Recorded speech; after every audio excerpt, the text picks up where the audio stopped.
길을 따라 걸으면 이야기가 흐르고 하루를 따라 흐르면 마음에 시 한 줌 꽃처럼 그렇다. 모든 것이 똑같다. 서울은 슬럼화하는 지방 도시보다 도쿄와 훨씬 더 닮았다. 서울의 젊은이들은 지방 노동자들보다 뉴욕의 젊은이들과 더 많은 물질적, 정신적 토대를 공유한다. 이 시대에 존재하는 유일한 제국의 지도는 입점한 도시의 리스트가 빽빽하게 새겨진 아메리칸 어페럴의 비닐백이다. 어쩌면 우리는 더 이상 한 나라의 시민이 아니다. 그것은 환상이며 그 환상은 기능을 멈췄다.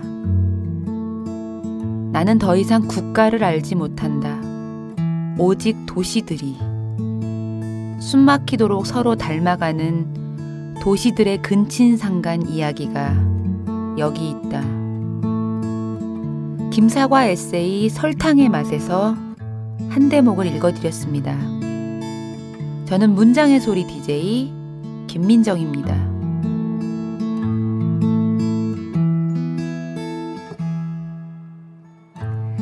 길을 따라 걸으면 이야기가 흐르고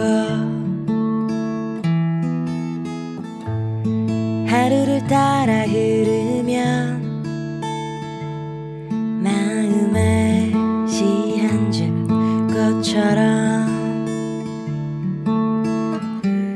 살며시 피어날 거야. 노래가 되어줄 거야. 당신을 안아주겠지. 그러니 귀 기울여봐.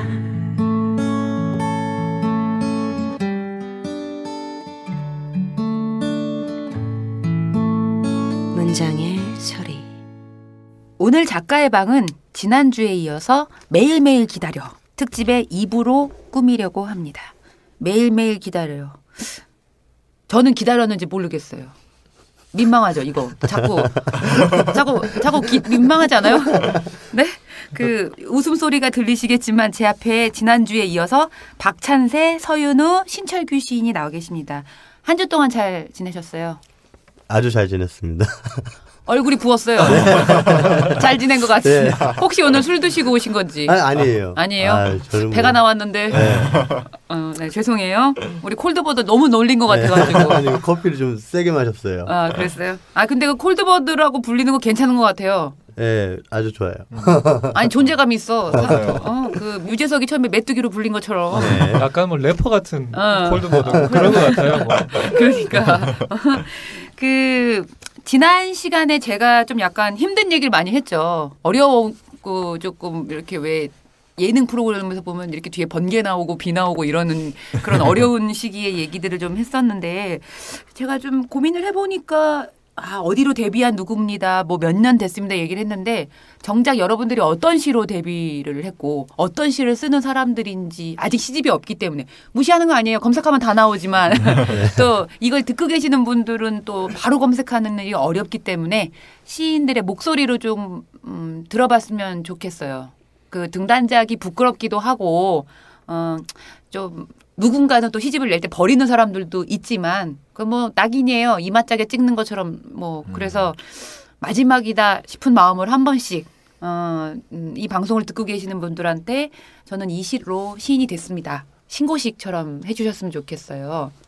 그 네. 부끄러움이 많은 콜드버드 제일 마지막에 하시고 우리 애기 제일 네. 나이가 어린 윤우 씨 먼저 네. 등단작 제목이 뭐죠? 제목은 구름의 무역항이고요. 네, 그러면 한번 등단작을 한번 들어보겠습니다. 구름의 무역항. 구름이 밀려오는 동안 지상의 모든 불빛들은 등대가 되었다. 부두에 기우들이 포장되어 있었다. 습한 공기를 머금고 와글거릴 때마다 빠른 속도로 수평선을 끌어당기며 달려오는 저 구름대의 자취.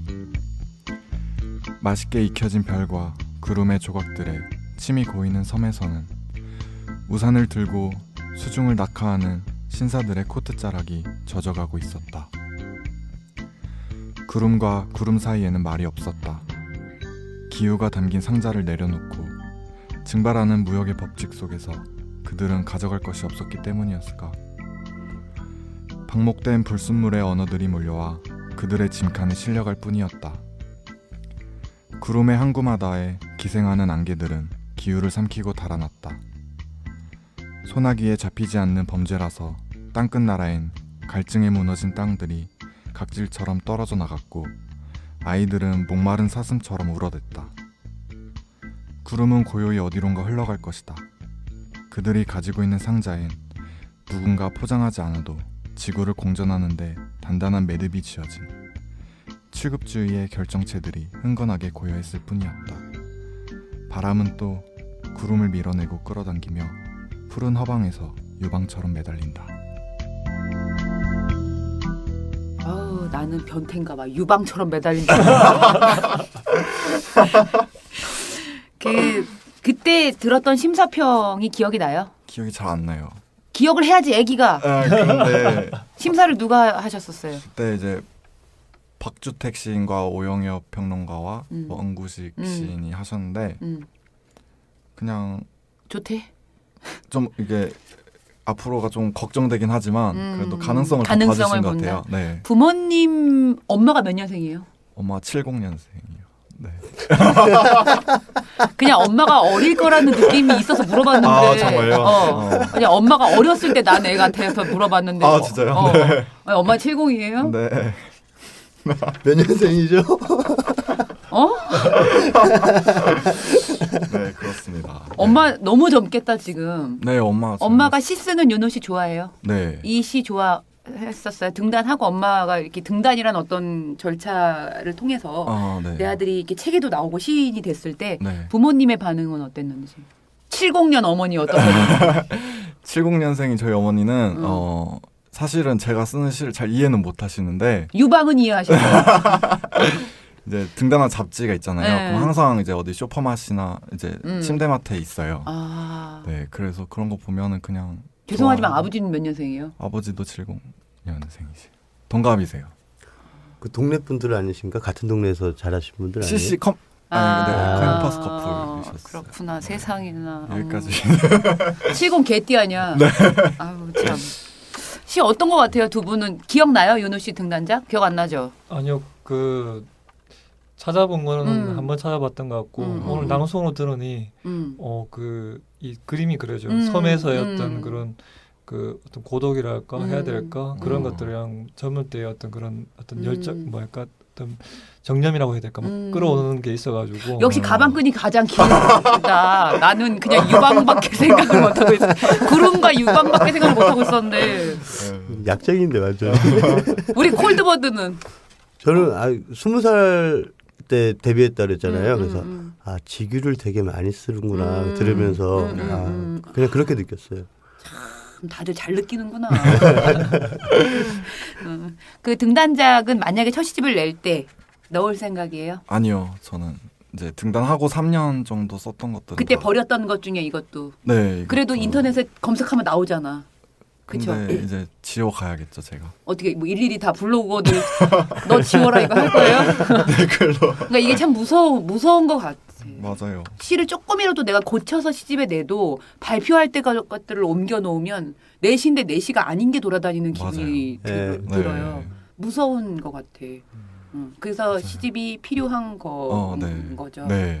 아무튼 버릴지 안 버릴지는 나중에 시집을 묶을 때 네. 아마 다시 또 재고가 하게 될 거예요. 네. 이번에 우리 철규. 네. 네. 유빙. 익힘으로 뜨거운 음식을 식힐 수도 있고 누군가의 언손을 녹일 수도 있다.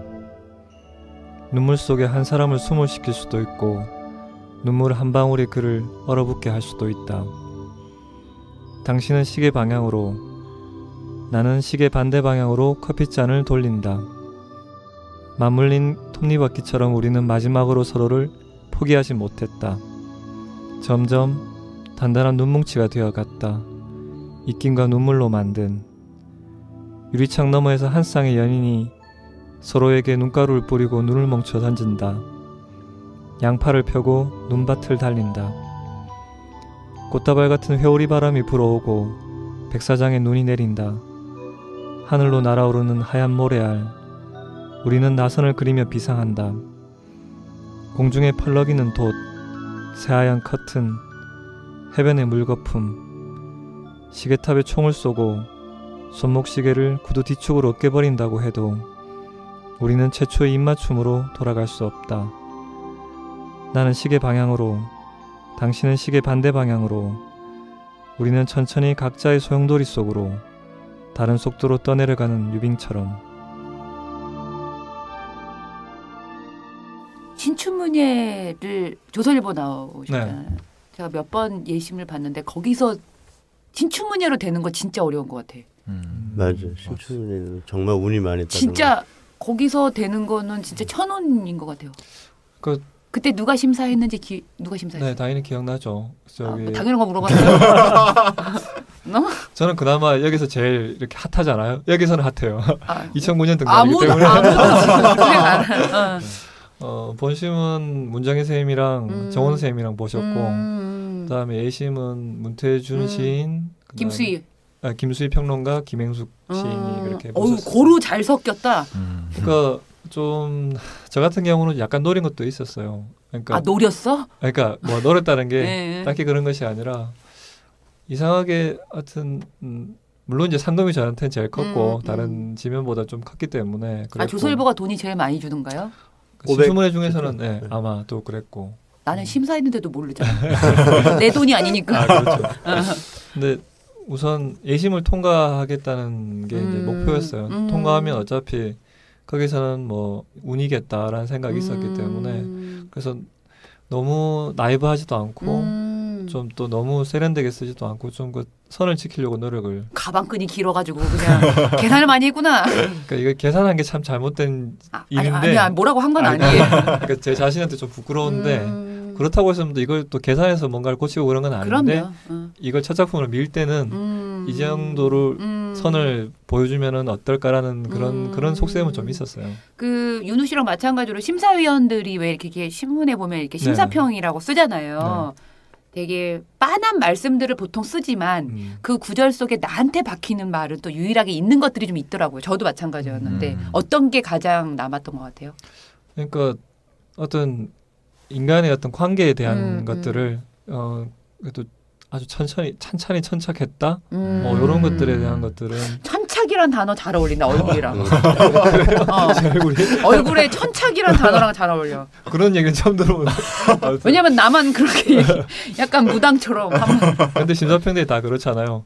이 친구는 뭐가 조금 모자라고, 이 친구는 좀 모자라고. 근데 그러니까 저는 오히려 가능성을 봤다기보다도 좀 안정적이었다는 평이 느낌이 확실히 좀 있었어요. 저 같은 경우는. 천착이 잘 어울리네. 진짜로. 가족들도 좋아했죠? 우선 이제 되었을 때는 확실히 이제 부인이 제일 그당 지금 아내 너무 존경해. 그 당시 이제 여자친구였기 때문에 그래서 좋아했고 안타깝게도 이 소식을 제일 처음 전화를 했을 때 여자친구가 전화를 못 받고 그 신용욱 시인이 제일 처음 받았어요. 그러니까 진짜? 그래가지고 욕먹이 싫어했겠다. 뭐 그때는 뭐 그 자기 술 사주니까 좋아했을 거고요.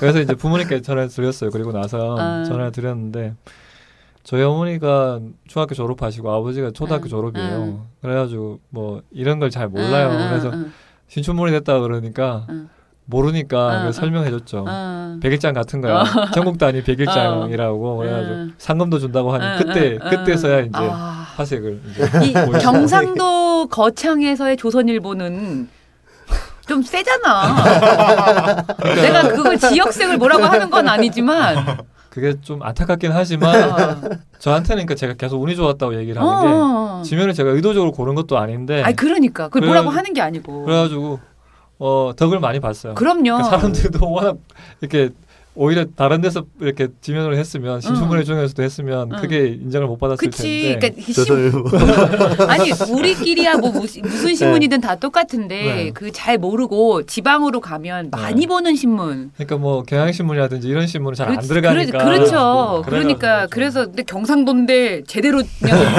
한 방에 들었지. 전부 다 조선일보 보는 거 아니야? 아니 내 그 얘기를 왜 하냐면 제가 한겨레 칼럼을 오래 썼는데 네. 우리 가족이고 뭐고 아무 관심이 없는데 내가 전라도를 갔는데 나한테 여신이라고 하더라고.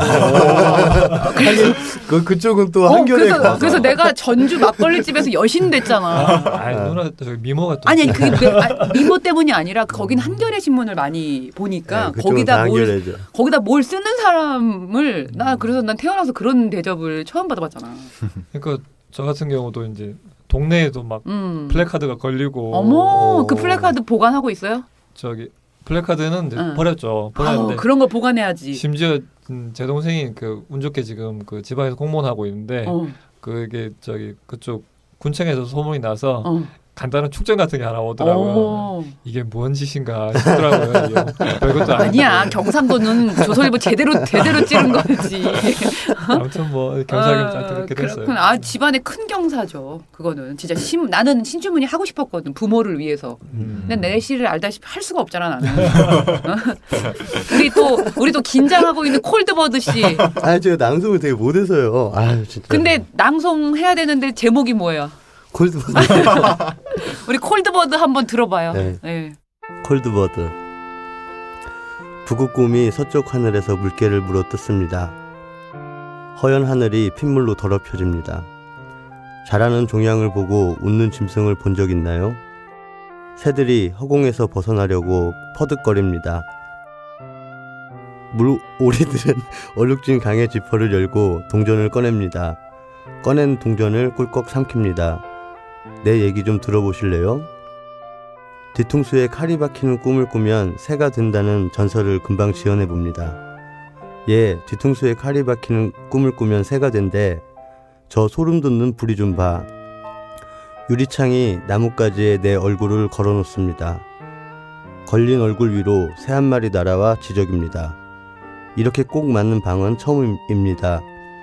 문이 없는 방을 어떻게 나서야 할지 생각이 나질 않습니다. 똑똑, 밖에 누구 없나요? 얘야, 문은 언제나 너였단다. 뒤통수를 관통한 칼이 문이 되다니. 젖을 먹이는 새의 전설을 금방 지어내봅니다. 젖을 먹이는 새가 있대. 저 깃털 사이에 삐죽 나온 젖꼭지 좀 봐. 부리로 쪼아먹는 젖에서 피냄새가 납니다. 엄마는 서쪽 하늘로 고개를 돌립니다. 북극곰이 물개를 물어뜯습니다. 허연 하늘이 핏물로 더럽혀집니다. 나는 한때 그녀의 내부였던 사실이 믿기지가 않습니다. 네. 부끄러우신가요? 네. 혼자 좋아하면 안 돼요. 아주 많이 쑥스러워요. 그녀의 내부. 나 이런 거만 좋아하잖아. 언제 쓴 시예요? 이게 그러니까 데뷔하기 직전에 바로 직전에 데뷔하려고 썼던 시인 거예요. 그러면 어딘가 투고를 해야겠다라는 생각으로. 그때는 그냥 한 달에 한 2편 정도를 썼어요. 그래서 그냥 의무감으로 쓰는 거잖아요. 그냥 산책하면서 뭐 이렇게 와서 이렇게 쓰고 했는데 산책 너무 좋아하는구나. 네, 그때 그래가지고 그냥 썼던 거를 그냥 때 되면 모아서 보내고 때 되면 모아서 보내고. 이게 왜 몇 편 내잖아요. 네. 맨 위에 있었던 시예요? 아니요. 그러면 이게 두 번째 있었던 시예요. 근데 이걸로 등단작으로 누가 심사하셨었어요? 그때 안도현 시인하고 김선우 시인하고 박수현 평론가 이렇게 세 분이서. 아까 철규한테도 물어봤지만 심사평 중에 나한테 꽂혔던 이런 천착 같은 단어 뭐 없었어요? 그거 말고 상상력이 뛰어나다는. 그래? 별로 그건 아니고. 상상력이 뛰어나고 새로운 그 시류와 그 이전 시류 경계에 서 있는 것 같다. 그거에 대한 판단을 잘 해서 나아갔으면 좋겠다 그런 말씀하셨어요. 우리 애기는 어떻게 형님의 시를 어떻게 읽었어요? 저는 사실 콜드버드 기억나요? 제목을 엄청 인상 깊게. 그러니까 이게 시 내용은 모르겠는데 저 콜드버드가 되게. 네. 그래서 어디선가 박찬세 시인 이야기를 하면 콜드버드 이렇게 하면서 기억이 되게 많이 남았었던 것 같아요. 그러니까 지금 시 내용 기억 또 안 난다는 거. 지금 앞에서 들었는데도 기억이 안 난다는 거죠. 되게 그러니까 좀 상상력이 진짜 뛰어난 것 같고 제가 머릿속에서 막 휘몰아치는 듯한 느낌이 들어서 인상이 깊었어요. 근데 콜드버드는 콜드버드인 거. 그렇구나. 철규는?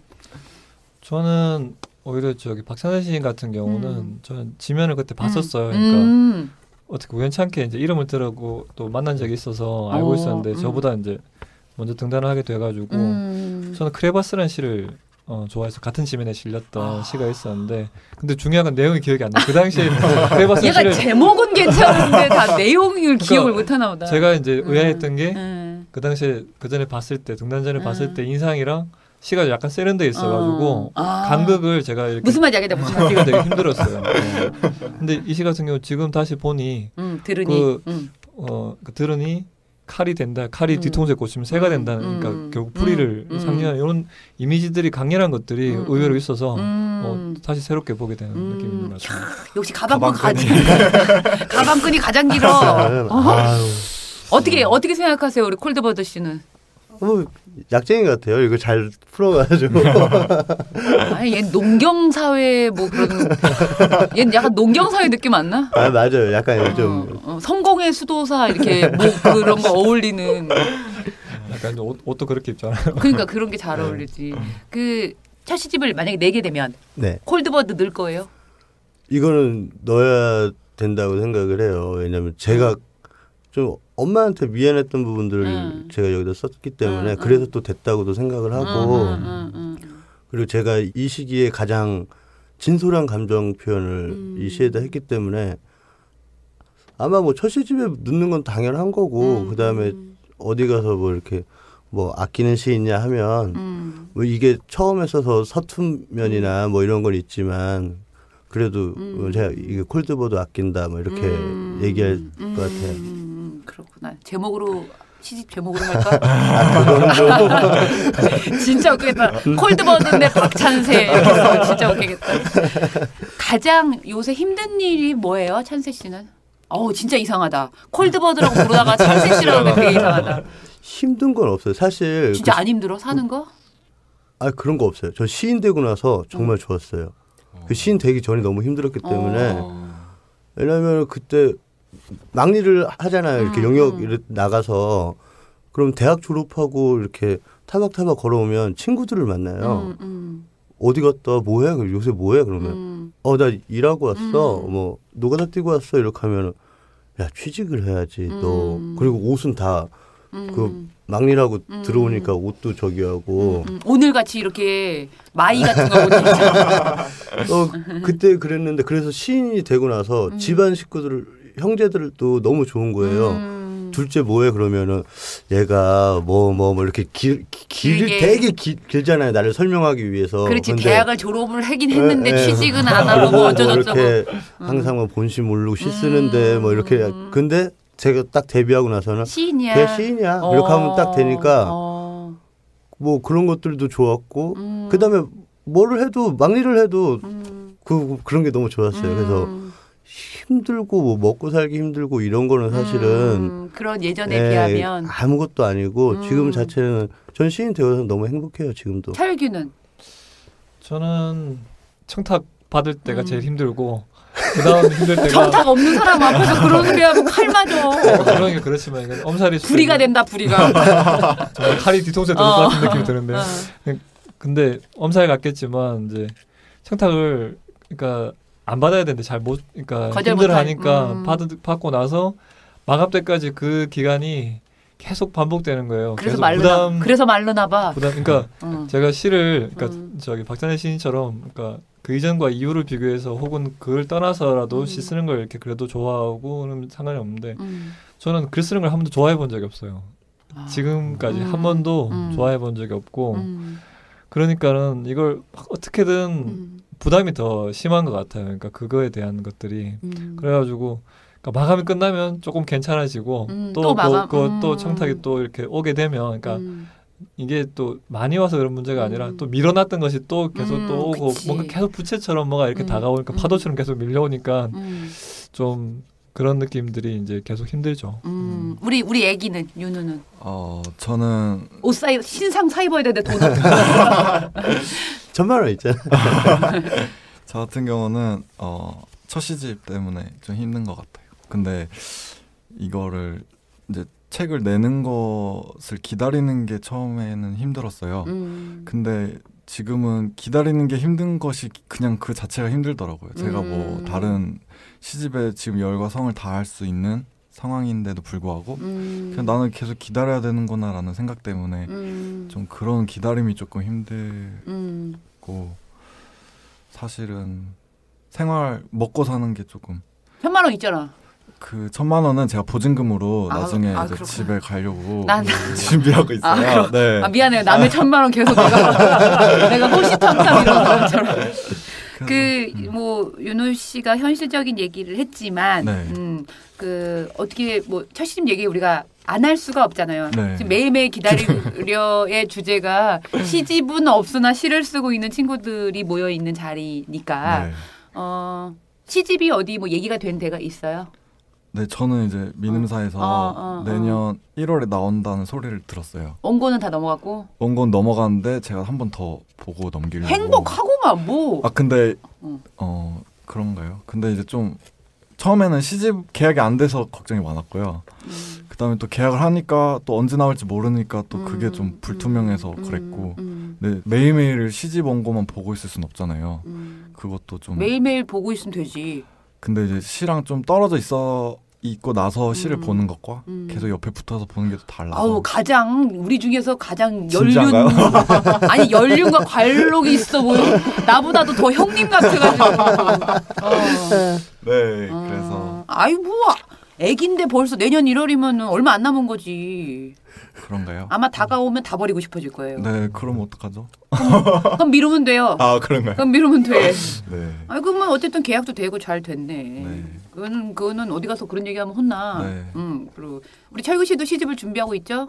네, 그 시집을 한번 묶으려고 노력을 많이 했었어요. 그래서 시도 배치도 한번 해보고 했었는데 그래서 또 뭐 이렇게 얘기가 뭐 잘 돼서 이제 진행을 좀 해볼까 하는데 문제는 계속 그 원고를 못 넘기고 있어요. 그게 다른 게 아니라 뭐 다른 일도 있긴 했지만 그 다른 친구한테 한번 보여줬어요. 그러니까 옆에 이제 그 시 쓰는 친구한테 지금 시인이 친구한테 보여줬더니 그 친구 고맙게도 짧은 시간 봤는데도 이렇게 많이 이렇게 얘기를 좀 이렇게 적어줬어요. 근데 그러고 보니까 이게 덜컥 겁이 나는 거예요. 그 전에도 뭐 겁은 계속 많았지만 야 이거 큰일이다 싶더라고요. 그래서 우선 최소한 한 10편은 또 버려야 될 것 같고 그러다 보니까는 이게 또 배치해놨던 거랑 좀 어긋나니까 이것도 손을 대기가 싫은 거예요. 또 그걸 보니 그래가지고 계속 조금 저도 이제 좀 미루두고 있는 편인데 어떻게든 이걸 해결해야지만이 뭔가 다른 것도 할 수 있는 것 같아요. 그러니까 그래서 하여튼 요번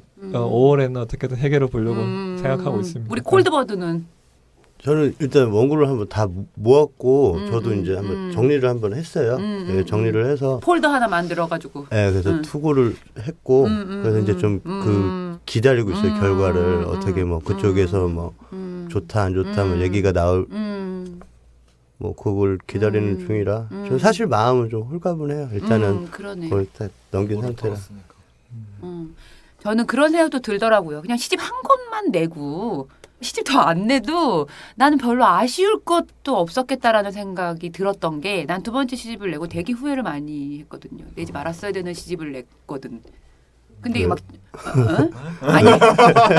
아니 왜냐면 내가 그걸 안 내려고 되게 노력을 했어요. 첫 시집을 내고 너무 시간 안 됐는데 거꾸로 이제 평론 쓰시는 선생님이 빨리 내라 이렇게 돼가지고 나는 서둘렀던 건데 시 같지도 않았어. 그래가지고 더 묵혔어야 되는데 그런데 돌이켜 생각을 해보면 첫 시집은 공을 많이 들이기도 했고 내가 어떻게 만들어야 되는지를 모르니까 내가 가제본을 되게 많이 했어요. 내가 1부부터 끝부까지를 내 멋대로 이렇게 풀칠해가지고 만든 게 내 가보야. 네. 왜냐면 아무도 나한테 그때 나는 내가 편집자긴 했지만 내 시집을 그렇게 묶어가지고 내가 볼만한 내 주변 머리가 없었기 때문에 내가 집에서 A4로 뽑아가지고 그거를 막 불을 막 해가지고 여러 권이 있어요. 근데 너무 신기하게 이게 순서에 따라 느낌이 너무 다른 거야. 근데 그거 많이 혼자서 해야지 다른 사람 보여주면 정말 헷갈려. 그래서 그 훈련을 되게 많이 해서 여러 권의 그 구성이 있어요. 그렇게 되면 그 구성을 되게 다양하게 하면 제목이 계속 바뀌어. 그렇겠죠. 근데 하여튼 첫 시집은 나는 서둘지 않았으면 좋겠다라는 거. 많이 버려지면 버리는 대로 도저히 못 버리면 뚱뚱한 대로 그 모양새 그대로 갖고 있는 게 처음이라서 갖는 귀함이라는 생각이 좀 들어서 나는 내가 첫 시집을 냈던 시기가 올해로 첫 시집이 나온 지가 딱 10년이 되는 해인데 그때 막 경주시 뭐 저기 황병승, 유형진 막 이런 사람들 같이 나왔을 때였어요. 그들 시집 준비 같이 하느라고 내 거를 쳐다보를 많이 못 봤었는데 그래서 집에서 내가 혼자 보는 시간이 되게 많았었는데 그때 조금만 더 시간이 있었었으면 후회가 지금도 있기 때문에 내가 그 시집을 좀 잘 못 들여다보는데 여러 가지 마음이 들 거예요. 네. 조급하게 빨리 내고 싶은 마음. 왜냐하면 내 주변 친구들이 막 내는 거야. 그러면 나 혼자 시집이 없어. 그러면 그것도 좀 기분이 그래. 어디 가서 누가 나를 소개해도 시스는 누굽니다라고 했는데 시집은 없어. 근데 그건 아무것도 아니더라고. 뭐 시집이 생기고 나면 그 다음부터는 그 시집이 내 얼굴이 되는 거기 때문에. 아니 내가 여기서 지금 이렇게 썰을 풀 입장은 아닌데. 아니 왜요? 시집이 두 권, 시집이 두 권을 내고 봤더니 그러고 나서 내가 시를 5년 동안 못 쓴 거, 안 쓴 거예요. 의도적으로. 아까 뭐 서윤우 시인도 얘기했지만 그런 조급함은 별로 없어요. 뭐 내가 뭐 시집이 아직 없어서 그런 거는 그럼 다행이지. 그러니까 그런 것은 이제 떠나고 이게 계속 어떤 식으로든지 그냥 지면에 발표되는 건 잊혀지잖아요. 그치. 근데 이게 안 잊혀질 거고 또 어차피 계속 갈 거고 그러니까 그 저희 누나도 그렇게 말씀하셨지만 이게 이제 계속 부담이 더 되는 것 같아요. 나는 조급함이 없는데 주변에서 조급함들이 많아. 그러니까 이렇게 조금씩 불려오듯이 이렇게 불려왔잖아 우리가. 내가 안 불렀어. 내가 부르진 않았어. 나는 매일매일 안 기다려. 나는 그냥 살짝 기다려. 살짝 기다려. 잊힌 듯이 기다리는데 근데 솔직히 이제 뭐 일반 이제 막 등단을 꿈꾸거나 시인을 꿈꾸는 친구들한테는 텍스트가 될 수 있단 말이에요. 오히려 그렇죠. 우리처럼 왜냐면 나는 너무 내 색깔이 뭐 눈깔 이런 눈알 같은 거 너무 많이 썼기 때문에 나는 비슷하게 쓰기가 상당히 좀 어렵잖아. 그런데 이제 여기 온 친구들 같은 경우는 비슷하게 시를 쓸 수가 있단 말이야. 그럼 교재가 될 수 있으니까 시집을 보면 그걸 되게 이제 그 어쨌든 시인이 되기 위한 공부를 쓸 수 있는 예시가 되는 친구들이란 말이죠. 그래서 나는 더 신중하게 첫 시집을 묶었으면 하는 겉으로는 매일매일 기다려지만 나는 느릿느릿 기다려요. 그래서 되게 얇고 뭐 좀 힘이 없는 것처럼 보이지만 묵직해서 쉽게 던져버릴 수 없는 우리가 좋아하는 선배 시인들의 첫 시집들을 간간히 생각을 해보면 비슷하게 비슷할 거예요. 절대 버릴 수 없는 첫 시집들. 모든 첫 시집을 다 가질 수는 없잖아. 몇 면이 아마 남은 사람들은 우리가 공유하지 않아도 내가 미안해요. 선배랍시고 지금 약간 꼰대처럼 떠들었는데 약간 조금 안타까운 마음이 드는 친구들이 좀 있어서 그랬던 거고 일단 콜드버드 씨부터 마지막으로 하고 싶은 일이 있다면 하고 싶은 결혼 빼고 결혼해야죠. 나 되게 잘 맞췄지.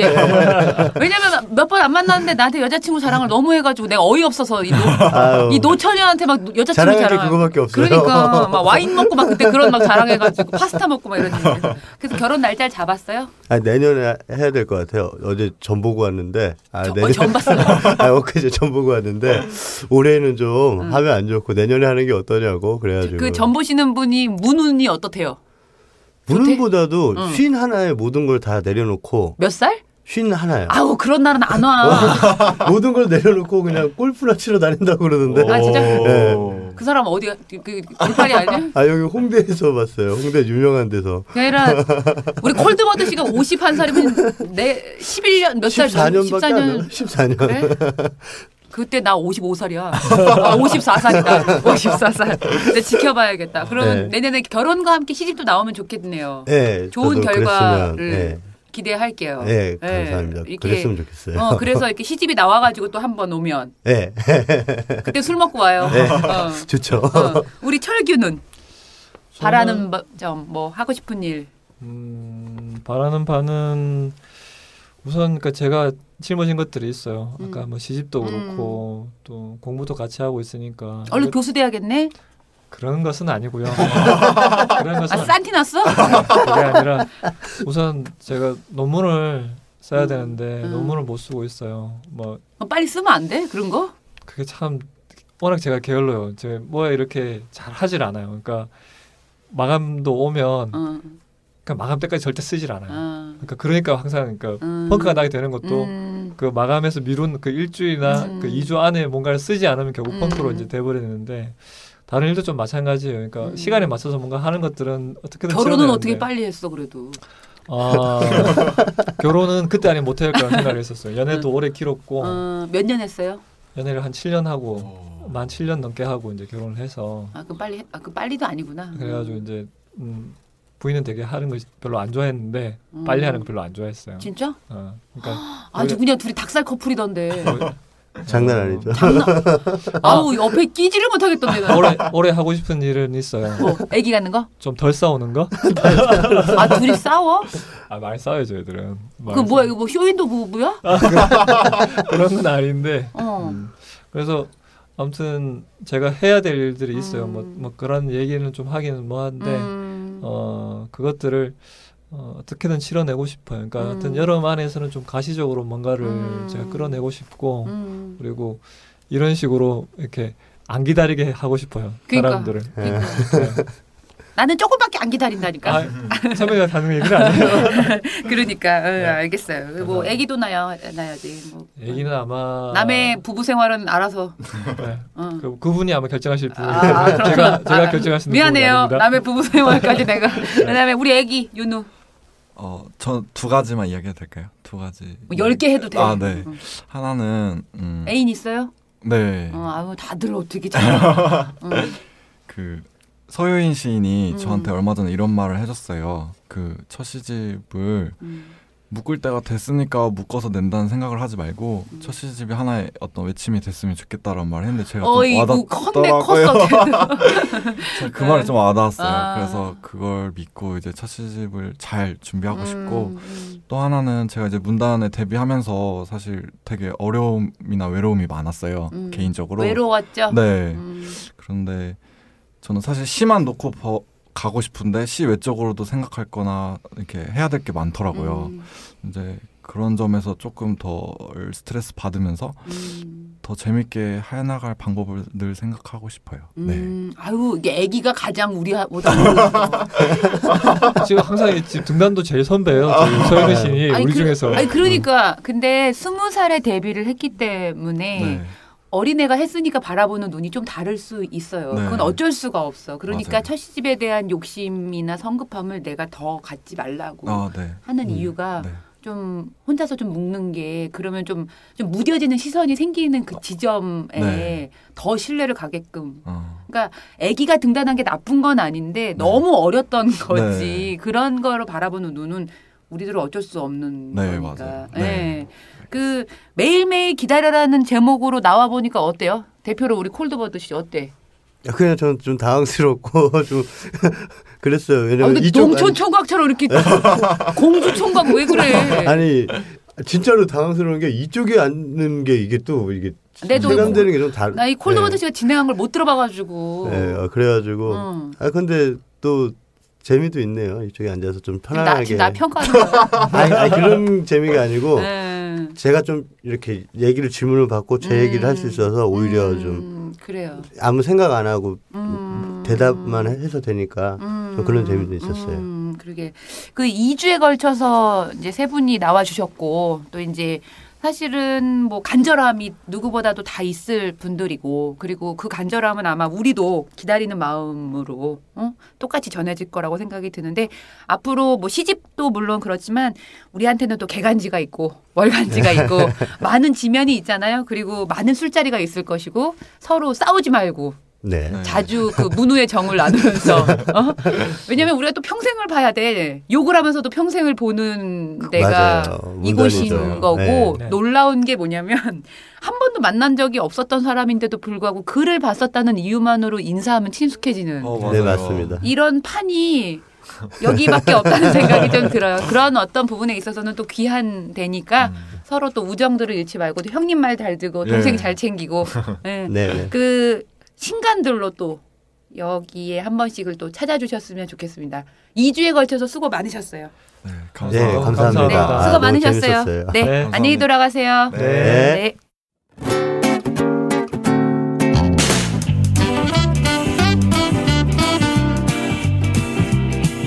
오늘 사랑방의 꿈단지에는 지난 시간에 이어 요리하는 남자 그리고 시를 쓰고 싶어하는 남자 박준호님이 나와 계십니다. 한 주 동안 안녕하셨어요? 안녕하십니까? 죄송해요. 제가 시를 쓰고 싶어하는 남자라고 했네요. 아니 맞습니다. 네. 네, 시를 쓰고 싶어하는 남자 맞습니다. 쓰는 남자라고 했어야 될까요? 썼던 남자는 아, 제가 지난주에 너무 즐겁게 저 혼자 완전히 터졌어요. 그냥 막 너무 궁금한 게 많아가지고. 네, 감사하죠. 아니요, 이리 갔다 저리 갔다 막 정신 없으셨죠? 아닙니다. 제 인생 같아서 너무 익숙합니다. 아, 진짜요? 네. 정신이 사납게 제가 많이 여쭤봤어요. 뭐 제가 선망하는 나라에 살다가 오시기도 했고, 네. 제가 세상에서 가장 못하는 요 요리를 또 잘 하시기도 하고, 또 이제 카페도 운영하시고, 글도 쓰시고. 네. 근데 집필하신 책이 혹시 아직 없으시죠? 책은 없습니다. 네. 준비 중이세요, 혹시? 네, 지금 얘기하고 있는 출판사는 있습니다. 아, 그렇구나. 예. 그러니까 좀 사람이 되게 궁금해졌어요. 네. 그래가지고 지난주에 뵙고 그 되게 짧은 시간에 뵙기 때문에 네. 그 사람의 뭐 책이나 글을 보면 조금 더 내밀해지는 느낌이 있잖아요. 네. 그래서 좀 있으면 좋겠다라는 생각을 해서 인터뷰를 좀 막 뒤적거리다가 왔는데 네. 인터뷰하신 내용들을 좀 보면 고집이 있으시더라고요. 어떤 걸 보셨죠? 아니, 그러니까 인터뷰 하실 네. 때, 그러니까 인터뷰는 여러 군데 이렇게 하신 거는 제가 봤는데, 어떤 고집을 보였을까요? 그 고집이 네. 어떤 하나의 지점을 물고 늘어졌다는 게 아니라 네. 사람이 가지고 있는 강단, 보이지 않는 강단이 예. 있다는 말씀이었어요. 저도 고집이 있잖아요. 감사합니다. 네. 그런 고집이 있는 것 같은데, 네. 제가 오늘도 소개해야 할 때 시를 쓰고 싶어 하는 남자라는 네, 얘기를 네. 드렸었는데, 그 또 현대 언어하고 문학을 또 전공을 또 하셨었기도 네, 하고 하니까 한국에 오셔서 네. 읽었던 작가 중에 네. 혹시 이 사람 책은 내가 꼭 사요. 이 사람 책은 꼭 좋아해요 하는 분이 좀 혹시 있으세요? 저도 책이 없는 편은 아닌데 네네. 사실 2권 이상 가지고 있는 작가가 없더라고요. 보니까. 그래서 네. 만약 이 작가가 너무 마음에 들어, 너무 좋아, 막 네. 담고 싶어 이런 게 있다면은 전집을 쭉 샀었어야 되는 게 맞는데 네네. 그런 게 없고요. 전집을 내지들 못하지 않을까요? 물론 네. 다들 게을러서. 그런 건가요? 네. 그래서 저기 쭉 보니까 제일 많이 가지고 있는 게 이제 그 요새 문학계 아이돌이라고 불리시는 네. 신영철 선생님 책이 3권이 있었고. 형철이 책은 다 갖고 계시는구나. 제 친구인데. 그러니까요. 네. 저도 팟캐스트 같이 하신 거 들었는데. 네. 네. 그걸 들으셨어요? 네. 네. 형철이 좋아하시는구나. 그 문체. 그런 것 같아요. 네. 그런 것 같아요. 네. 왜 그런 표정이시죠? 아니, 친절한 남자 같아서 그래요. 네. 친절하시죠, 준호 씨도. 저요? 노력 중입니다. 애인 있으세요? 네. 네. 애인한테 잘하죠. 다정한 편이죠. 노력 중입니다. 진짜 형철이가 그렇게 말해요. 그래요? 아니요, 형철이랑 비슷한 부분이 좀 있으신 것 같아요. 그렇구나. 걔는 뭐 결혼해서 잘 살고 네, 있는데, 그렇죠. 되게 배려를 잘하는 남자예요. 그렇군요. 네. 그리고 저는 신영 선생님 말고는 박찬일 선생님 책이 제일 많더라고요. 찬일, 네. 박찬일. 둘이 좀 비슷하지만 달라요. 많이 다른 편이잖아요. 그렇죠. 네. 그 준우 씨의 글은 그 둘 사이 정도에 놓여 있다고 제가 보면 될까요? 듣고 보니까 그런 것 같죠. 왜냐하면 찬일은 이다 아니다가 분명한 게 있고 형철은 이다 아니다를 말하지 않고 휘지만 고집이 나중에 읽고 보면 남거든요. 그 사이 정도 있다고 제가 바라보면 될까요? 예, 제가 뭐 경험 미천하지만은 추구하는 게 그런 게 아닐까 싶네요. 네, 갑자기. 네. 네, 그 요리 얘기를 조금 할게요. 네, 그럼요. 그게 기분이 나쁘시진 않아요. 아닙니다. 저는 모든 얘기가 다 기분 좋습니다. 그래요? 네. 이렇게 배려를 잘하시니 애인이 좋아하시겠어요? 사실 요리는 제가 봤을 때 상상력의 싸움 같아요. 네, 그런 것 같습니다. 그러니까 제 개인적인 생각으로는 물론 부지런한 것도 물론 있지만 순발력도 필요하고도 하지만 대단히 상상력이 좌우되는 분야 같아요. 그렇죠. 그래서 저는 그쪽으로는 제가 초기 발달하지 못했음을 알았기 때문에 하려고도 안 하는 편이거든요. 요리요? 네네. 그러시구나. 예. 네, 그러니까 그걸 먹는 걸 좋아하긴 하지만 여기다가 내 신경을 쏟기에는 좀 시간 아깝기도 하고 그렇게까지 들이지 않는데 그 시간에 이제 다른 일을 하는 편인데 준우 씨가 생각하기에 요리를 할 때 혹은 뭐 어떤 걸 할 때 그러니까 요리 관련된 어떤 일을 할 때 준우 씨가 가지고 있는 뭐 촉이라든지 그런 것들이 이렇게 순식간에 되게 이렇게 발휘되는 순발력이 좀 그래도 좀 있는 것 같으세요? 순발력이 있다고 평을 많이 들었어요. 제가 잘 보는 거죠. 그 제 입으로 참 이런 얘기하기 민망하네요. 근데 민망하라고 지금 제가 여쭤본 거예요. 예, 그렇군요. 그러면 네. 제대로 걸렸습니다. 네, 예, 굉장히 네, 민망한데 예, 그런 얘기를 많이 듣는데 저는 이제 얘기하기를 순발력보다도 나름의 논리를 찾으려고 하는 편이라고 얘기를 합니다. 네네. 왜냐하면 요리를 할 때 뭐 몇 가지 재료가 있잖아요. 네네. 그러면은 이 재료는 어떤 날씨를 좋아해서 어떤 땅에서 자라잖아. 네. 그리고 이 재료는 뭐 라틴 쪽 사람들이 많이 먹었던 거잖아. 이런 것들이 이제 정보가 똑똑하구나. 요리를 글로 배운 사람이거든요. 근데 저는 그런 거 되게 좋아하거든요. 그러세요? 네네. 예. 그렇다 보니까 이제 그런 몇 가지 문장들이 섞여가지고 어울리는 재료를 찾고 그걸로 요리를 하는 편이 되었어요. 예, 그래서 뭐 그걸 이제 순발력으로 봐주시는 분들도 계시고, 네네. 예, 저는 뭐 그냥 정보를 가지고 뭐 논리적으로 풀어보려고 노력한다라고 말씀을 드리죠. 그 산과 들에서 나는 여러 가지 재료들이 네. 있잖아요. 준우 씨는 그 중에 뭐가 제일 좋아요? 제일 좋아하는 식재료예요? 네. 이게 예를 들면 뭐 파, 마늘 이런 거 있잖아요. 네. 그런 걸 하나만 딱 나는 이래서 이게 좋아라는 거 있잖아요. 그러니까 저도 이제 방송에서도 양식을 주로 하고 칼럼도 유럽 쪽 칼럼을 쓰다 보니까 네네. 딱 드는 건 유럽 식재료 중에 네. 이제 엔다이브라고 하는 그게 뭐예요? 게 있어요. 그게 약간 작은 배추 비슷하게 생겼는데요. 네. 저만 모르는 거죠. 다 아는데. 아니요. 이거 한국에서 많이 쓰진 않습니다. 뭐 레스토랑 하는 사람들이나 좀 쓰고 뭐 고급 식자재 전문점에서는 팔긴 하는데 네네. 한국 요리에는 쓸 수 있는 게 없어요. 그 샐러드나 해가지고 좀 많이 쓰는 편인데 네네. 이 알배기 배추라고 하나요? 그런 것처럼 생겼는데 얼갈이 배추 같은 거? 아니요. 알배기예요, 그게? 노란 부분만 주는 배추가 있는데 네네. 그거보다 훨씬 작은데 노란 잎을 가져서 네. 가끔 한국에서 이제 개나리 배추라고도 하기도 해요. 개나리 꽃봉오리처럼 생겨서 우와, 그런 것 같은데. 개나리 배추라는 말이 있어요? 너무 그러니까, 이쁘다. 그러니까 이런 이름들은 뭐 방울 양배추니 뭐 개나리 배추니 이런 걸 만드는 이유는 엔다이브나 브루셀 스프라우트라고 하면 사람들이 안 사잖아요. 그러니까 소비를 늘리기 위해서 익숙한 이름을 만들어내는 거죠. 가서 발음을 못하니까. 네, 그렇죠. 네. 그러니까 이게 정식 명칭은 아니라고 생각을 합니다. 근데 이제 개나리 배추라고도 부르는 이 엔다이브가 있는데 싹을 먹는 건데 이게 네. 굉장히 쌉싸름한 맛이 있어요. 그건 어느 나라에 주로 많이? 왜 유럽은 다 있어요? 유럽에서 프랑스 북부랑 벨기에에서 많이 먹는 거예요. 네. 이게 쌉싸름하다 보니까 버터 같은 걸 넣고 뭐 약간 쪄서 먹는 아니면 구워서 먹기도 하고요. 네. 이런 채소인데 저는 그걸 참 좋아해요. 달달하면서도 씁쓸한 맛이 계속 있어서. 그렇구나. 네. 저처럼 뭐 조나 팥 얘기하는 수준이에요. 조도 좋아합니다. 네. 근데 소스도 좋아하고요. 근데 조 너무 신기하지 않아요? 조라는 이름도 너무 신기하지만 그렇죠. 저는 그런 것들을 보기 그러니까 왜 곡물시장 가면 네. 색색으로 막 이렇게 말라가지고 이렇게 있잖아요. 네. 어떻게 저런 것들을 이름을 붙이고 저런 것들을 저렇게 해먹게 됐을까? 그렇죠. 어원은 항상 재밌는 것 같아요. 네. 네. 저도 어원 얘기 많이 하거든요. 칼럼 쓸 때. 저 뭐 이렇게 좀 몇 가지 소개 좀 해주세요. 이런 건 이런 어원에 의해서 왔는데 이런 거 재밌다 이런 거 혹시? 최근에 칼럼 쓴 거 중에 네네. 슈라고 하잖아요. 디저트 중에 무슨 슈 이런 거요? 네, 슈크림 할 때 슈 하는 그 슈가 네.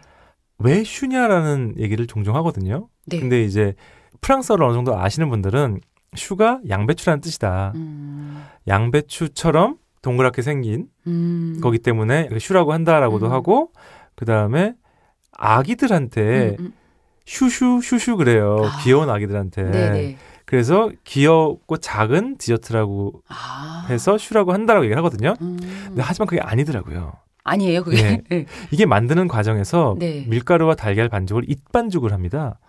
뜨겁게 열을 가해서 반죽을 하는 건데 불어로 뜨겁다가 쇼거든요.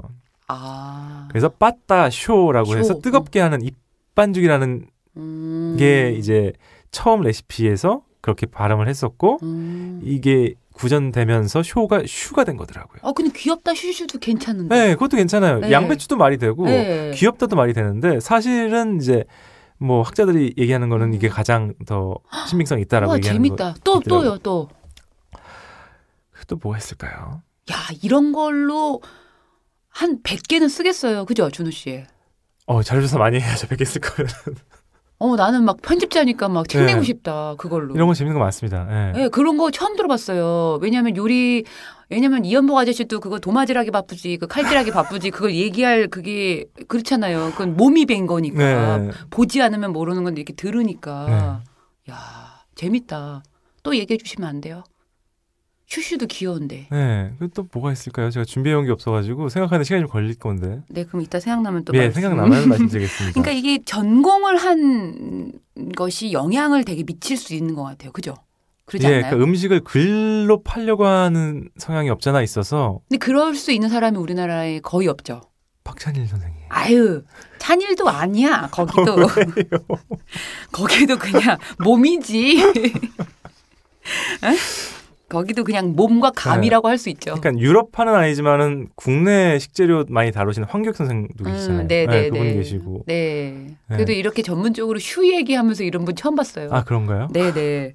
왜냐하면 찬일 선배도 약간 감이 뛰어난 사람이잖아요. 예, 맞아요.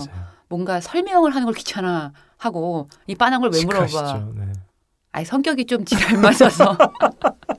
아이 맨날 뭔가 제가 잘못한 느낌으로 눈치 봐야 되는 그 느낌을 주잖아요. 별로 아무 생각이 없어서 그런 거겠지만 놀라운 감이 있더라고요. 네, 타고난 그런 것들이 좀 있고 거추장스러운 거 싫어하고 뭐 이런 것들이 좀 있어서. 그렇습니다. 이탈리아랑 정말 잘 어울리는 분인 것 같아요. 그렇구나. 그 한국에 오셔서 또 요리를 하시고 주변에 이제 어떤 친분들에 의해서 칼럼도 많이 쓰시고 이름이 나시고 그렇게 해서 왜 한국 사람들을 많이 사귀게 되셨잖아요.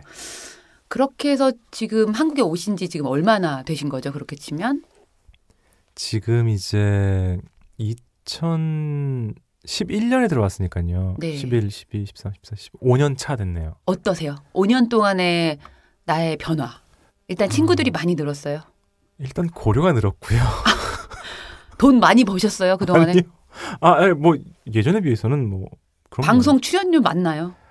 많이 안 주는데 전 그런 종편에 한 번도 못 나가봐가지고 주간지 있을 때보다 훨씬 많다고 얘기해야죠. 종편 출연료는 세요? 케이블하고 다른 거 없던데요? 아마 그 종편이고 케이블이고 지상파의 문제가 아니고 이 출연자의 파워가 아닐까 싶은데 저는 지금 뭐 정도 연예인도 되면은 아니고 좀 오르지 않으셨어요?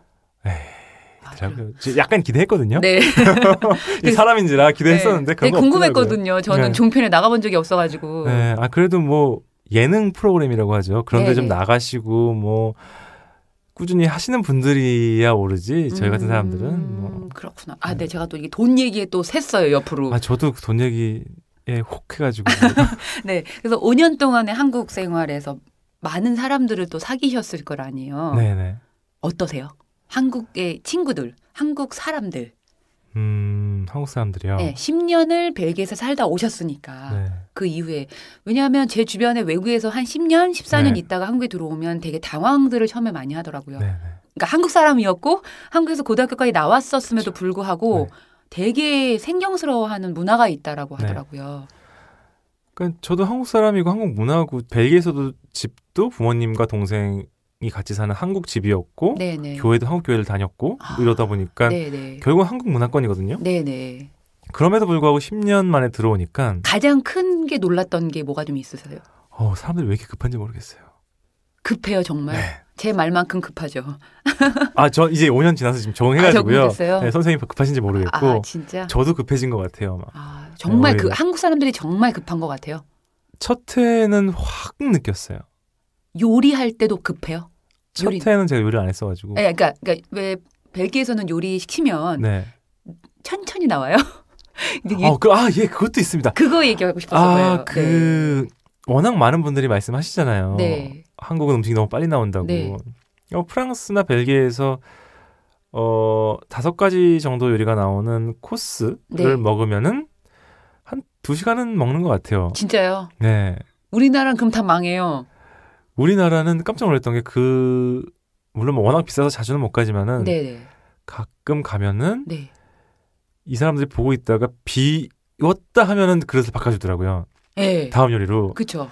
그럼 난 소화도 못 시킨 채 입 안에는 아직 뭐가 있을까요? 뭐 샐러드가 남아 있는데 그 다음 요리 먹어야 되고 이렇게 해서 5가지를 먹어도 1시간을 안 넘기죠. 그게 뭐 단적인 예가 될 수 있겠네요. 그렇고 2시간씩이나 걸려요. 그럼요. 뭐 포도주도 마시고 뭐 얘기도 하고 뭐 그러다 보면은 2시간 훌쩍 가는데요. 한국은 그걸 용납을 못 하더라고요. 네, 그러니까 우리는 먹으려고 사람을 만나는데 네. 외국 사람들은 그 사람을 만나면서 먹는 거잖아요. 네, 근데 뭐 우리는 그것도 뭐 없지 먹을래가 먼저인 것 같기도 해요. 예, 그럴 수도 있겠네요. 네, 좀 정말 급하구나. 예, 여러 가지가 많이 급해요. 그리고 지하철 탈 때 정말 적응 못했죠. 왜요? 너무 사람 많아서요? 지하철이 열리면은 막 우르르 들어오더라고요. 벨기에는 안 그래요? 제가 지금 벨기에 사람한테 물어보는 것 같아서 죄송한데 가본 적이 없어가지고. 일단 인구 자체가 적으니까요. 다 내리면 타나요? 야, 그건 있는 것 같아요. 예, 다 내리면 타는데. 우린 그러면 못 타요. 예, 그렇죠. 네. 예, 출근 시간에 그래서 차를 한 2번 놓쳤던 것 같아요. 예, 지하철을 처음에는. 좀 계속 타시면 사람 죽이고 싶어져요. 죽이는 것까지 모르겠는데 욕은 막 나오더라고요. 맞습니다. 그럼요. 막 죽여버리고 싶은 마음이 너무 들어요. 지하철이. 네. 네, 그런 거를 조장을 시키죠. 아니, 제가 요리 얘기하다가 어떻게 이렇게 죽음 얘기까지 이렇게 하게. 먹고 사는 것은 한 네, 가지니까. 네. 그 꿈이 예. 있으세요? 꿈이요. 네. 되게 벨기에 사시는 10년 동안 정말 많은 일을 하셨다고 했잖아요. 한국에 오셔서도 지금 사실 한두 가지 일을 하시지만 그 일이 되게 큰 일이에요. 많은 일이잖아요. 많은 일이죠. 예. 누군가는 한 가지 일을만 평생을 하기도 하니까 네. 글 쓰는 일, 뭐 요리하는 일 이런 거 그렇죠. 네. 근데 또 하고 싶은 일이 혹시 뭐 생기신 게 혹시 있으세요? 연극을 하고 싶으시다거나. 아니요. 새로운 걸 하고 싶은 거는 이제 없어요. 이제 없으세요? 예. 그래도 뭐 이렇게 많지 않은 나이지만은 네. 벨기에 있을 때 생각난 건 다 시도를 해봤기 때문에 네. 새로운 걸 하고 싶은 생각은 없는데 네. 다시 해보고 싶다라는 거는 몇 가지가 있죠. 뭐가 있어요? 뭐 가장 큰 거는 아무래도 글 쓰는 거고요. 네. 시집을 내셔야겠다. 그쵸. 뭐 칼럼이나 이제 실용적인 글보다도 뭐 문학에 대한 동경은 아직까지도 남아 있고요. 네. 그다음에 조각도 조금 아쉬워요. 네, 큰일 나셨네 이분. 네, 그렇죠. 근데 뭐 아쉬운 것뿐이지 할 용기는 아직 없고요. 그다음에 뭐 솔직한 얘기로 네. 평생 이것저것 하면서 가장 돈을 많이 벌었던 게 지금이기 때문에 좋겠다. 돈 많이 벌어서. 그 이전에 워낙 미천하게 벌었던 것도 있어요. 네. 네. 앞으로는 더 벌겠죠. 모르는 일이죠. 광고 찍자는 얘기 안 해요? 없습니다. 그런 거. 조금 뭔가 연예인도 아니고요. 아니 그게 아니라 너무 지적이셔서 그럴 수도 있어요. 지적인 문제가 아니고 제가 네. 재미가 없습니다. 사람이. 막 이렇게 막 방방 뜨는 게 있고 뭐 네. 어떤 톡톡 튀는 게 있어야지. 공부를 너무 많이 하신 거 아닐까요? 그냥 타고난 게 뭐 이랬던 것 같습니다. 아니 목소리가 되게 좋으셔서 혹시 악기도 다루세요? 아니요. 악기는 한 번도 해본 적이 없어요. 악기를 한번 해보시는 게 어떤지. 대금 같은 거 한번. 저 태평소가 너무 하고 싶은데 진짜? 해주는 데가 없더라고요. 너무 시끄러워서 개인 교습을 못 한대요. 대금을 해보세요. 대금이요? 네. 대금을 부시면서 이게 한복 그거를 입으면 잘 어울릴 것 같아요. 생활한복 한번 입었어요. 아니요. 생활한복 진짜 전통. 전통한복이라고요? 네. 생활한복은 잘못 입으면은 큰일 나요. 진짜 서로 민망해지니까. 예. 뭔지 알 것 같습니다. 맞습니다. 네. 그 제가 꿈 얘기를 했지만 네. 지금 뭐 디저트 카페도 운영을 하고 계시잖아요. 네. 그 카페가 잘 되니까 망할 리는 없잖아요. 그렇죠? 당분간은? 망할 것 같진 않은데요. 네. 근데 석 달 정도 뒤에 닫을 생각이거든요. 왜요? 나 석 달 안에 가봐야겠네 그러면. 예. 맨날 상주하고 계시진 못하잖아요. 그렇죠? 매일 나가긴 하는데 이제 왔다 갔다를 많이 합니다. 뭐 제가 간다고 더 줄 건 아니잖아요. 그죠? 말씀 주시면 더 드리죠. 예, 네? 예. 아니요, 그거 좀 거지 같다. 나도. 아닙니다. 네, 왜 문 닫으시려고 그러시는 거예요? 뭐 개인적으로 피곤한 것도 있지만요. 가장 큰 거는 제가 이제 막 돈이 많아서 했던 건 아니거든요. 네. 그래서 이제 친구들 8명하고 1,000만 원씩 투자를 해가지고 네. 이걸 한번 열어본 거예요. 그렇게 해서 이 카페 네, 9평짜리 카페고요. 카페 이름이 뭐예요? 오프티베르라는 데인데요. 뭔 뜻이에요? 그냥 불어로 이제 A6X는 O라고 발음을 하고 네. 영어의 투 같은 거죠. T-O. 뿌띠는 작다. 네. 베르는 유리잔. 작은 유리잔이라는 뭐 뿌띠 하나밖에 몰랐어요 나는. 네. 뭐 불어를 많이 쓰지는 않으니까요. 아무튼 그래가지고 비유적이군요. 예. 비유적인 표현으로 디저트를 상징할 수 있는. 그렇게 했었는데 네. 이제 뭐 8천만 원으로 사업할 수 있었어요? 2013년도에는 가능했습니다. 지금은 절대 불가능하죠. 지금은 그 동네가 많이 올라서요. 네. 제가 거기 카페 열 때만 해도 그 골목에 노가리집 하나랑 네.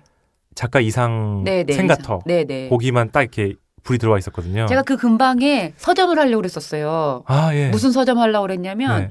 문인들의 헌책을 파는 문인들이 처치를 못하는 그 책들을 네. 제가 다 받아가지고 예. 그거를 팔아서 문인들한테 돈을 남겨주려고. 예, 근데 왜 안 하셨습니까? 근데 되게 이게 너무 꿈이었어요. 근데 지금 생각하면 좀 아쉽긴 한데 그때 그걸 하려고 그랬었어요. 문인들의 헌책, 뭐 예를 들면 뭐 신영철의 헌책. 네. 그럼 그거 되게 갖고 싶을 거 아니에요. 그런 거 하려고 그랬었는데 너무 없어. 않은데요. 그죠? 괜찮지 않아요? 네. 그렇죠. 왜냐면 문인들은 또 책이 처치곤란이어서. 네, 그리고 문학 좋아하시는 분들은 그죠. 신영철 침 남겼던 그 책 같은 거 갖고 싶어 할 것 같아가지고. 뭐 그럴 수 있겠. 신영철, 뭐 김경주, 뭐 김민정 다 이름 있으면은 막 다 살 것 같은데요. 그렇게 꿈을 꾸다가 이게 너무 이게 되나 싶어서 접었던 게 고원절이었어요. 그때 했었으면은 저도 괜찮았겠죠. 네, 요새 또 문학 좋아하시는 분들 다시 많아지는 추세인 것 같아서. 그러니까. 아유, 잠깐만. 1,000만 원으로 8명이 하던 그 카페까지 얘기 들었는데. 아, 예. 그래서 친구가 좋네요. 친구 10명 있네.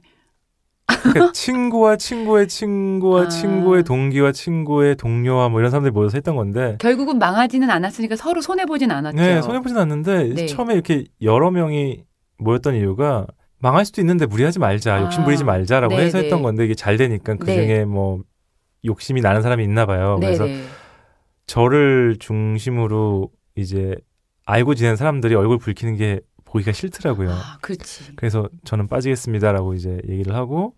그 카페는 그래도 유지가 되는 거예요? 아니요, 카페는 이제 그만두겠지만 그 자리에서 남아 있는 사람들이 뭘 할지는 저도 모르죠. 준우 씨는 뭐 할 거예요? 당장은 좀 쉬려고요. 왜요? 뭘 해야지. 예?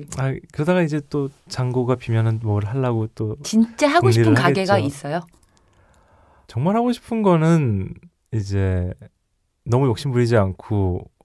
하루에 뭐 조금씩 뭔가를 만들어서 팔고 좋은 사람들 모여서 뭐 문학 얘기하고 정치 얘기하고 뭐 농담 따먹기 하고 이러고 문 닫고 술 마시고 이러는 게 제일 좋은데 그걸 하려면 자기 건물 있어야죠. 월세도 못 내는데 그런 거 못 하니까요. 저도 술집 하고 싶거든요. 40대 이상의 아저씨들만 오는. 네. 왜죠? 와서 이렇게 비밀 얘기해도 바깥에 새지 않는 이런 요정도 아니지만 맥주 노가리 팔면서 저는 그런 거 하고 싶어요. 그것도 매력 있는데요. 네. 신분증 까서 40대 이상만 와야 돼요. 내 또래들부터 애기들은 못 받아주고. 그거 좋은데요. 약간 그런 꿈이 좀 있어서. 아니 되게 뭔가 가게를 하면 준우 씨가 가게를 하면 거기에 준우 씨의 조각도 있을 것 같고. 준우 씨가 보던 책도 있을 것 같고 뭔가 가면 얘기를 이렇게 하고 싶어질 수 있는 어떤 대상이 있고 뭔가 되게 개인적이고 사적인 공간이 만들어질 것 같아서 그래서 그런 거 했으면 좋겠다는 마음이 좀 들어서 저도 그런 꿈은 있죠. 사실 그런 꿈을 가지고 이런 카페 했던 건데 뭐 돈도 없었고 뭐 상황도 생각했던 거와 달라가지고 이런 식으로 됐죠. 근데 언젠간 그런 걸 하면 좋겠다 싶습니다. 그러면 정리를 하면 이제 카페는 문을 닫을 것이고 그 대신에 뭐 글쓰기와 방송 출연은 앞으로 계속 이제 당분간 하시겠네요. 뭐 방송은 뭐 제가 찾아서 하는 건 아니지만은 뭐 섭외라고 하죠. 섭외가 들어오면은 뭐 고사할 이유는 프로그램이 인기가 많아서 뭐 계속 나오실 것 같긴 해요. 그죠? 근데 또 방송계 쪽에서는 또 요리만 가지고 쭉 예능을 만들 수는 없는 거니까요. 일부러 뭐 욕심 안 가지려고 하고 있습니다. 네. 그 제가 오늘 막 뭐 이것저것 또 막 돈 얘기했다 뭐 얘기했다 또 막 또 두서없이 얘기를 했는데 아닙니다. 그냥 요리의 과정이라고 생각을 그럼요. 양념이 많았다고 좀 생각을 해 주시고 마지막으로 사실 저희 프로그램이 문장의 소리잖아요. 문학하는 분들도 많이 나오고 하는 근데 또 아주 좋게 또 시를 좋아하시고 문학을 좋아하시는 준우 씨가 나오셨는데 문장의 소리 듣고 계시는 청취자분들한테 한 말씀 해주세요. 뭔가 이런 거 해야 돼요. 네, 저는 이제 박준우라는 사람이고요. 워낙 이것저것 하다 보니 생각지도 않던 요리 방송을 하고 있는데 제가 앞으로 살고 싶은 삶은 일주일에 하루 정도는 집에 틀어박혀서 설거지나 빨래를 하고 그게 끝날 쯤에 책 한 권을 여유 있게 보는 삶을 사는 게 목표이자 꿈인. 우와, 저 그렇게 살고 싶네요. 네, 근데 그게 안 되죠, 잘.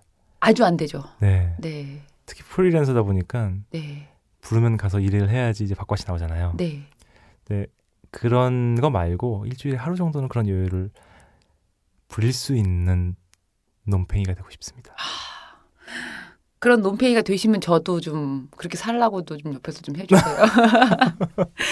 아, 그 2주 연속으로 나와 주셨는데 제가 너무 제 호기심에 그냥 준우 씨를 괴롭혔는 건 아닌지 모르겠어요. 아닙니다. 너무 즐겁고 너무 영광입니다. 네, 그 시를 제가 준우 씨의 요리는 얻어먹을 기회를 찾아야 되는 거고 시를 꼭 쓰시게 되시면 뭐 좀 보여주세요. 너무 궁금하기도 해서. 근데 이제 할 수 있을까 싶어요. 왜냐면은 제가 종종 그 생각하거든요. 연애 편지가 있잖아요.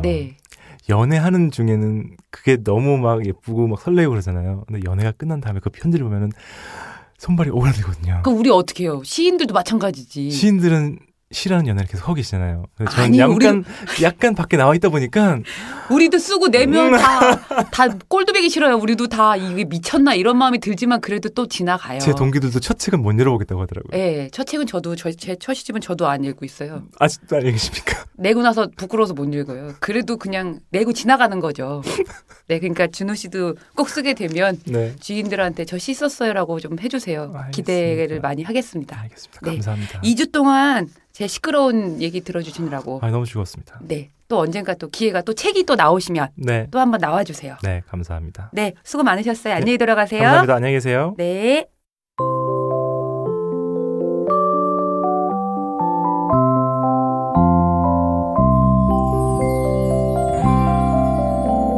스무진 34세. 뜨거운 차를 따르면 왜 폭폭 소리가 날까요?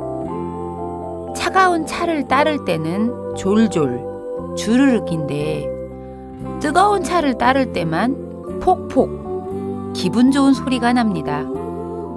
같은 주전자로 따르는데 왜 소리가 다른가요?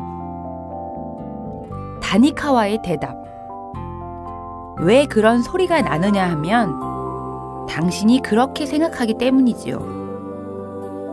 버밍엄에 가서 같은 주전자로 차를 따라주고 영국 사람한테 어떤 소리가 나는지 물어보세요.